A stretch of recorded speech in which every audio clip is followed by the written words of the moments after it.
Welcome in, guys, and welcome back to the Marshall Experience. Sorry for the late start tonight, but we were on the Bush League Huddle Football Fantasy Football Podcast. If you guys want to go ahead and go give them a follow and a subscribe on YouTube, they were kind enough to invite us onto the podcast, and it was a fantastic podcast at that. Guys, we covered the AFC South and the NFC South. Go check that out over on YouTube. Again, the Bush League Huddle Fantasy Football Podcast. Again, thank you guys. So we'll get into our sponsors. Is the Sports Lounge Media, of course, is who we're powered by, and the Mogul Brain and Diamond Collection. Okay, go check out the Sports Lounge Media on YouTube, guys. We are almost to 200 subscribers. And we're trying to push to 500. So we would appreciate if you were one of those lucky few. Okay, so tonight, last Thursday, we covered a fun fantasy fact, right, or fun fantasy conversation about every team in the AFC. Okay, well, we're going to do tonight. We're going to do the NFC, right? We'll just get right into it. No reason to beat around the bush here. So, New Orleans Saints. Okay, let's talk about the elephant in the room for a second. Okay, Alvin Kamara is one of the several veteran running backs who outkicked expectations last year. But maybe it's time to stop putting our chips on his number. Okay, Kamara steps into an age 30 season, and he's tied to a substandard offensive line and an inexperienced quarterback room. Kamara has also had trouble scoring touchdowns. Okay. And staying healthy in recent years. He's played a full season just once since turning pro. Okay, unless my fantasy football draft rooms offer a major discount on Kamara, I'll note the curves and I'll sit this one out. Okay. Now, for the Carolina Panthers, Bryce Young looked like a lost cause, let's be honest about it, in his rookie season, and was benched early in his sophomore campaign. Okay, but things took a positive turn down the stretch last year. Young posted a 92.3 quarterback rating and a 6.9 yards per attempt over his final 7 starts. Okay, solid numbers when you consider how thin the Panthers were at wide receiver. Okay, Young also tacked on 5 rushing touchdowns, making him the quarterback 6 for this period. Young seems to be meshing with the offensive-minded Dave Canales, and he's now got the number 1 wide receiver in his team, Ted McMillan, has added to, obviously, the passing game. Okay, I think Bryce Young deserves sleeper consideration in 2025. Okay, for the Atlanta Falcons, the longer I play fantasy football, the more I want my rosters to skew younger, right? So I get the best part of every player's career. I get their prime. Okay, Bijan Robinson is an appealing pick in his age 23 season after scoring all the backs over the final 12 weeks last year. Okay, leading back. It only took now new OC Zach Robinson some time to figure out, Bijan Robinson's best usage last year. I think he's there now. I realize that Robinson is high on everyone's board. I could potentially see that he would be your probably number 1 overall pick. But he enters the summer as my running back 1. Okay, best running back on the board. The best of the backfield targets. Okay, I'm happy to pass on Saquon Barkley's mileage, even as an Eagles fan.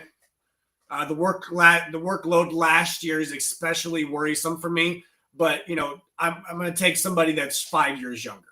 Okay. Tampa Bay Buccaneers. Okay, the Buccaneers can't be that worried about Chris Godwin's return from the ankle injury. They gave him a 3-year deal in March. Okay, but the team also isn't guaranteeing that Godwin will play in week 1. Okay. I've kept Godwin in the top 80, which might be optimistic given, the crowded passing games and the fact that Mike Evans is still here. Emeka Ibuka was drafted in the first round, and Jalen McMillan had moments in his rookie season. It's also worth noting that Godwin has not been a dynamic touchdown scorer with Baker Mayfield. Okay, spiking a modest 7 times over their 24 games together. Again, as of Kamara, unless the draft price comes down, I'll be avoiding Godwin in August. Okay, NFC West. The Kyler Murray touchdown rate has been below league average. Okay, below league average. For 3 years running, I don't think that's a coincidence. Murray is obviously an undersized quarterback, and there are some red zone throws that he struggles to complete. But while Murray remains a dynamic runner, when the mood strikes him, he's not a heavy volume player in that regard. Okay, he's averaged a useful but modest 33.1 rushing yards per game over the past 4 seasons. Okay, there's so many interesting quarterback options on the 2025 board. I'm not going to talk myself into a player I don't completely trust. Murray is not a target for me this summer. However, again, if the discount is there, the rushing upside is definitely there. Seattle Seahawks, early drafters are treating Kenneth Walker as the running back 16. Okay, I'm not interested at that price. I'm just not. The Seahawks have a substandard offensive line, and Zach Charbonnet was a more efficient runner and receiver than Walker last season. Walker has also missed multiple games due to an injury in each of his 3 pro seasons. Okay, I'll think about Charbonnet in the later rounds or just skip this backfield altogether. San Francisco 49ers. The market doesn't know what to do with Christian McCaffrey this year. Okay, and I understand. He's currently the running back 4 in Yahoo, typically going in that 10 to 13 range overall. McCaffrey has missed more than half the season in 3 of his past 5 years. But in his past 4 healthy seasons, he's been running back 3, running back 1, running back 2, and running back 1. Okay? It's ironic that McCaffrey played just 4 games last year while most of the other signature backs in the league were shockingly healthy. Bottom line is McCaffrey is the biggest boom or bust pick in the league. Do you feel lucky? Draft him and find out. Los Angeles Rams. It's important to recognize when a fantasy candidate has more or less real life value than fantasy value. Okay, you need to mind that gap. Puka Nacua could be one of those guys, perhaps more valuable in the real world than in fantasy. Okay, the Rams haven't unlocked Nacua as a touchdown scorer. He just has 10 scores in 31 career games, including the playoffs, by the way. They had little success with Nacua around the goal last year, okay? And now Devontae Adams joins that offense, a player put on earth to score touchdowns, and especially in the red zone. Nacua also has more injury risk than the average player. And all 4 of his college seasons were injury-riddled. I understand the upside of Nacua. If healthy, he has a fair chance to lead the league in receptions. But he's currently commanding a top 10 pick in Yahoo leagues, and I won't sign off on that. NFC East, the New York Giants. For me, Malik Neighbors is currently the wide receiver 7 off the board in wide receiver drafts. In Yahoo drafts. Market might be missing an opportunity here. New York's quarterback room is complicated. Okay? But at the least things were upgraded from last year's Daniel Jones, Drew Lock, and Tommy DeVito. The Brian Daboll scheme will force the ball to its best players. It always does. Neighbors was second in the NFL in targets last year, despite missing only 2 games. Okay, normally the goal with your early picks is to target the best players on the best teams. but Neighbors is likely too big to fail. If you sneak him in the second half of your first round, I think you've done well. Now for the Dallas Cowboys, injuries have come common with Dak Prescott in recent seasons. Okay, he's missed 25 games out of the past 5 years, and perhaps it's obscuring what's possible. Consider that he was the quarterback 2 in 2019, quarterback 7 in 2021, and quarterback 3 in 2023. So the year he finished second in the MVP voting was 2023. 2025, what are we looking at? Okay, this supporting cast does look appealing. The Cowboys do have a nice wide receiver room in CeeDee Lamb and now a dynamic number 2 in George Pickens. Okay, if Pickens is okay in that role, we'll see. But Jake Ferguson isn't a bad tight end, and perhaps Prescott will have to literally throw, given a defense that was 24th ranked last year and a running game that looks pedestrian on paper. Okay, it looks like it's going to be pass heavy. Prescott is currently the number 14 quarterback in ADP and Yahoo and has the potential to absolutely smash that ranking in an offense that looks like it's going to be pass heavy. Okay, the Washington Commanders. Deebo Samuel was a first team all-pro wide receiver in 2021. That feels like a lifetime ago. He's missed chunks of time in the past 3 seasons. He was also hurt for most of 2020. And the 49ers practically gave him away in a trade, only getting back a 5th-round pick from Washington. Yeah, I still expect Terry McLaurin to be the featured target here if, obviously, he gets a contract deal, which I think he does. Okay, I think he's the featured target here. Obviously, this all changes if Terry McLaurin finds a new team. But the contract, again, the contract stuff should work itself out. But I'm not betting on Samuel onboarding quickly to his new team. Okay, his ADP has just slipped outside of the Yahoo top 100, and I still can't view him as a proactive pick for me. And as for your Philadelphia Eagles, Saquon Barkley's season has outlier stamped all over it. Let's be honest about it. 15 touchdowns coming from an outstanding average of 29.4 yards. Okay, insane. The Eagles didn't give Barkley a single touchdown from the 1-yard line, right? That's Jalen Hurts' territory. And Barkley remarkably kept hitting those glorious home runs. But 5.8 yards per carries are always poor bets to repeat. Right? David Achan says hello. And Barkley might have trouble staying healthy after handling pretty vicious 482 touches last season. We'll see how that bodes well. I do like the addition with A.J. Dillon to maybe take some time off. Will Shipley have a strong sophomore season? But I mean, you guys aren't going to keep the best player in the league off the field. It's just not going to happen.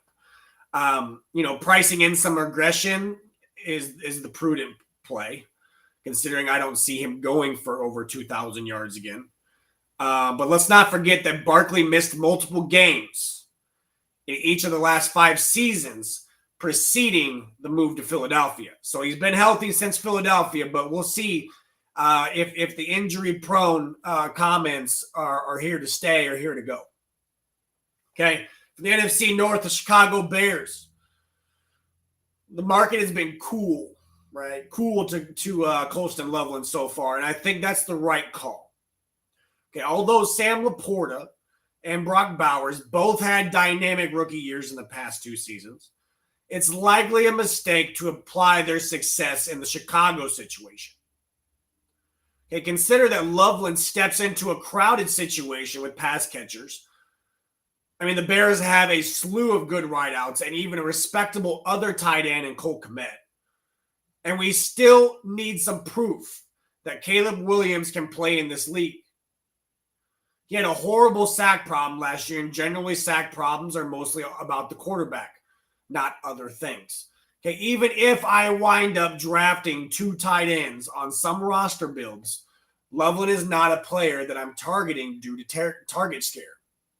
Okay, so the Green Bay Packers, there's always talent in the Green Bay receiver room. But do the Packers want to lean into a featured wide receiver? That hasn't been the case in recent years. No Green Bay pass catcher has gone past 100 targets since Devontae Adams left town. Until I see usage changes from Matt LaFleur, a play designer I do respect, I may add. But by the way, I can't draft any of these wideouts proactively. I don't mind the current market price on splash play tight end Tucker Kraft, though. Okay, I do like the targets on that. Minnesota Vikings. Obviously, J.J. McCarthy is all over this preview. Okay. Let me quickly add that I expect him to beat his global ADP of quarterback 20. I'd follow Kevin O'Connell into a burning building, and I say that with a promise in my heart. Minnesota's pass catching rooms are brimming with talent, and Kevin O'Connell, and he has arguably the best wide receiver in the world next to Ja'Marr Chase. And I mean, he made Sam Darnold look like an MVP last year. That's hard to do. Another value target is Jordan Mason. We've talked about Jordan Mason, the new backup running back. Mason is about 5 years younger than Aaron Jones and is about 15 pounds heavier. It's possible Mason could, become this team's short yardage specialist, and Mason looked like a potential featured back during his time in San Francisco, where he averaged 5.3 yards per carry. Okay, the depth chart is thin after Jones and Mason. The Vikings probably envision Mason holding a notable role no matter what becomes of Aaron Jones. But if Aaron Jones goes down, I think Jordan Mason is a wonderful handcuff. Mason isn't cheap. His Yahoo ADP is just outside the top 100, but he's still a proactive pick for me. Okay. Next, the Detroit Lions. The market gets nervous. Okay, when someone like Ben Johnson leaves Detroit. But Jared Goff is a tenured quarterback in Detroit, and he's essentially a coordinator for this offensive unit. Goff isn't going to forget what worked with Amon-Ra St. Brown, the last 4 years.